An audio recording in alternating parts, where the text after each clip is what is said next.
Hello everyone, welcome to BIMmodeler.com. In this video tutorial, we're going to create a support family for a duct. And this is going to be a basic model. And the next version, it's going to be a bigger one. For a beginner, let's understand that how do we create the support family for the ductworks. With that, let me start with that. I have a generic model template and I usually have the plan view opened and 3D view or the front view opened on the side by side. I like to keep it in that way. So in this case, I like to have support two rods on both sides, and I like to have them base bar a channel, which is I like to keep it as a square for this one.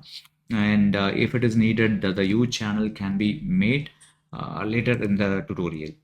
So for now, I'm going to create similar, which is CES is a shortcut, and I'm going to create a reference plane on the sides and like this. And also I like to have a base bar which is this is the position the rod will come, and I like to have an extension of this and here as for the reference to the bar or the bottom channel thickness. I like to have them as a equal constraint, and in this side as a thickness of the channel. And that's it for this view. And you have to remember that the channel will be always referenced from the floor, and it will be referenced as the position will be the bottom of the duct will be, we will know the value of that. So we're going to create a reference plane which indicates the dimension as the bottom of the duct. So that's main thing, that height value that we have to represent. So bottom of the, so this could change the value of the support, which based on the instance. So it will not be a type parameter, and I can go ahead and say, okay, now from this height, from the floor, this much height from here, the channel will be there at the bottom. The rods will go upside here. So we're going to create the rod height options. For that, we need a reference plane, which is create similar. And forget to create a dimensions here. We can create a dimension as equal constraint, and we can have a rod gap, and we can have a dimension for rod height here.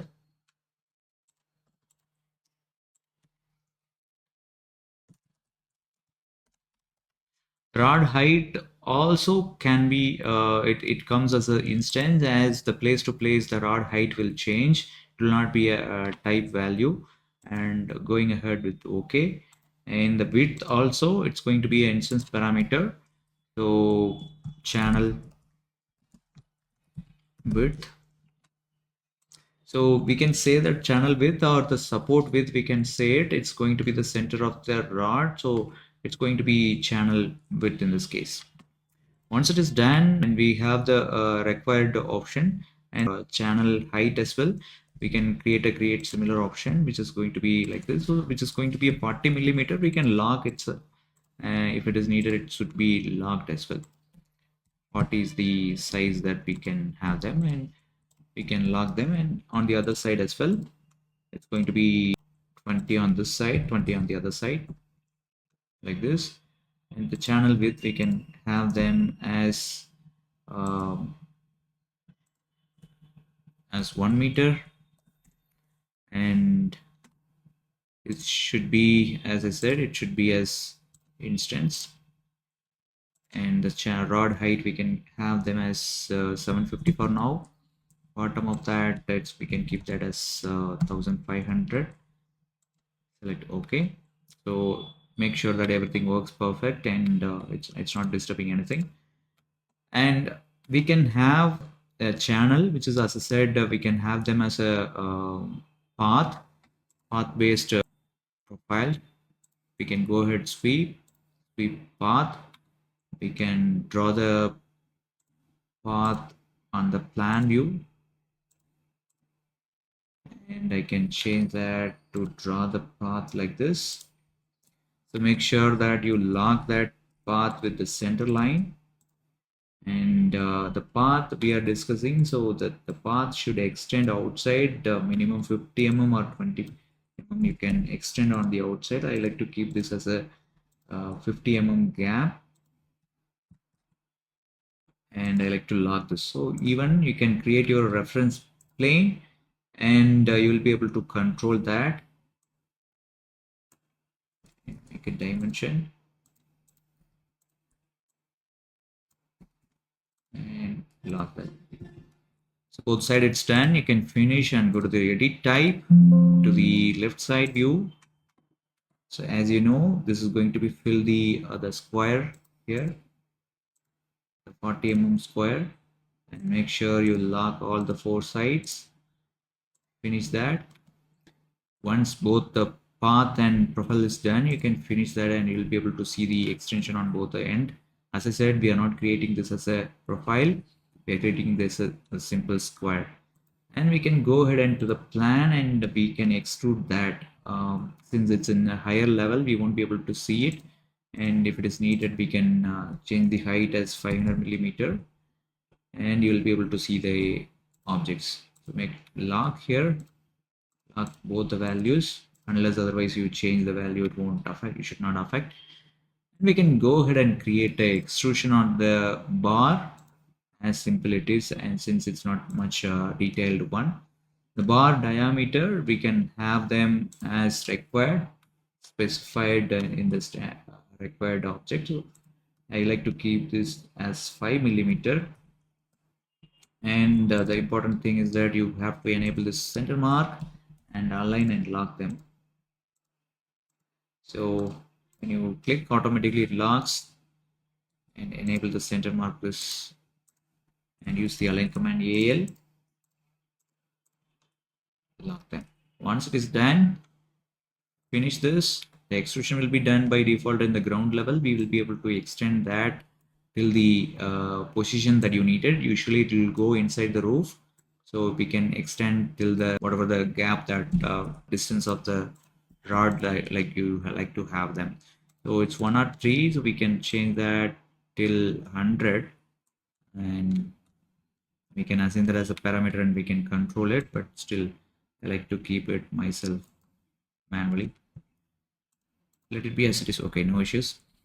And the bottom also will extend from there to some distance. We can keep it as 25 millimeter, and we can have it the distance that you needed and lock that both the ends like this.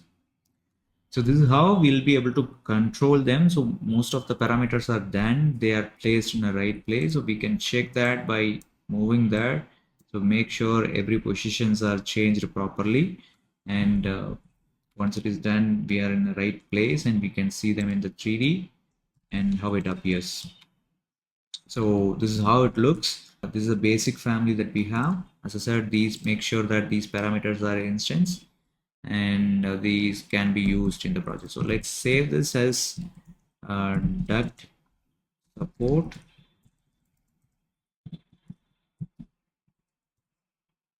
It's a parametric support, and I'll be able to save this and create a new project.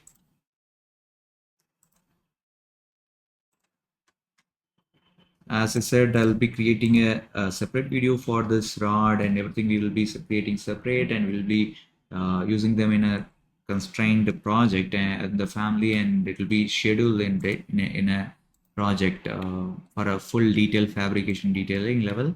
You can do it as a separate tutorial. So for now, I'm going to create this as a floor for the second floor like this, and the floor will be there in the second floor, and we can place our support from the ground level, whatever the height that we need, or we can place a ceiling at what height we wanted. So 2500 is the ceiling height, so we can go ahead and put a ceiling plan, finish it. Now we will be able to see that both the objects ceiling is 2600 is the value. Now we load this into the project, and we'll be able to see the object here, and we'll be able to place it. Now if you see that in the wireframe, we can assign the parameter value bottom of the duct, which is at whatever the height we wanted to have them. we can have them here. For that, I like to keep a duct,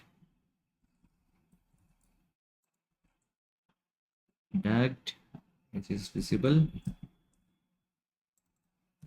2600, or like to keep that as 1500, and like this I'll keep this as fine. Now this one is in 1000, the bottom of the lower part end is 1350. We like to keep this as also 1350.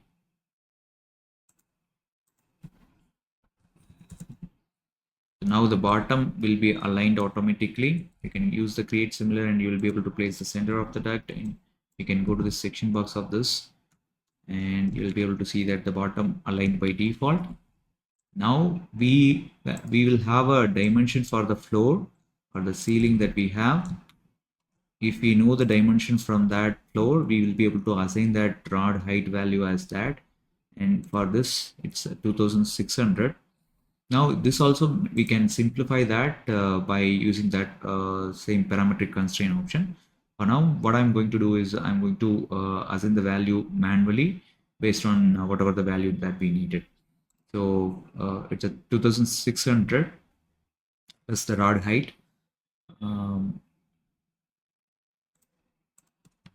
And the rod height, it's going to be 2000 equal to 2600 minus this value should be a rod height. Now if you see that it attaching with the ceiling, and the above value is the bolt, the screwing options that we have, anchoring options. If it anchors with the roof, we have to know the height of the roof, and if you know the height of the roof, automatically you can apply that in the formula in here, the total height of the roof and minus the value of the element. Automatically it will be anchored into that. I can do the match property here, and the duct size is around 300 millimeters, so we don't need this much. So simply we can go ahead and say the width will be 300, 500 is enough, and equal constraint will be applied, and this is how the parametric family works. Similarly, you'll be able to parametric rods, since it's a basic model, we have done it like this. We can do much more detailed way as well. So we are doing it for a couple of projects as well. So if you have any specific questions on this, do let me know in the comment, because we are going to make a detailed fabrication level detail for this video. And do subscribe and share it with your learning friends. That will be much more helpful for us, for them as well. Thank you so much. See you on the next tutorial. Bye bye.